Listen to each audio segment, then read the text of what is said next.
Qeveria do të ndjek një rrugë më të vështirë drejt Bashkimit Evropian duke refuzuar kompromise që i konsideron poshtruese për shtetin dhe identitetin kombëtar, u shpreh kryeministri Kristian Mickoski në samitin 2026 të organizuar nga Maqedonia 2025.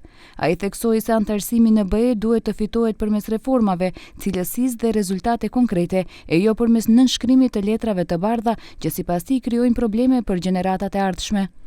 Има различен пристап споредено со претходната влада. Ние цениме дека пократок пат нема, тоест има, но тој пократок пат има своји предизвици. Најчесто тие предизвици се понижувачки.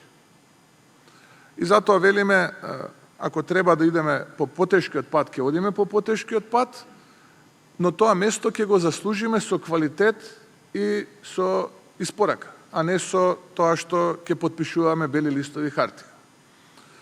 Бидејќи тие на крајот денот за идните генерации создаваат проблеми. Mickoski tha se mbështetja e qytetarëve për integrimin evropian mbetet stabile edhe pse procesi i gjatë ka shkaktuar frustrim. Ai shtoi se Maqedonia ka realizuar 16 nga 21 indikatorët e agjendës së reformave dhe është ndër vendet më të suksesshme të Ballkanit Perëndimor në këtë proces.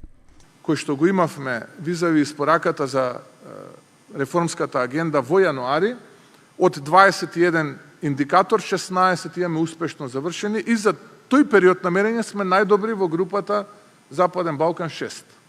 Sipas kryeministrit, vendi duhet të vazhdojë të dëshmojë rezultate dhe cilësi për të merituar vendin në BE, pa pranuar kushte të reja që lidhen me identitetin, kushtetutën apo çështje të tjera kombëtare.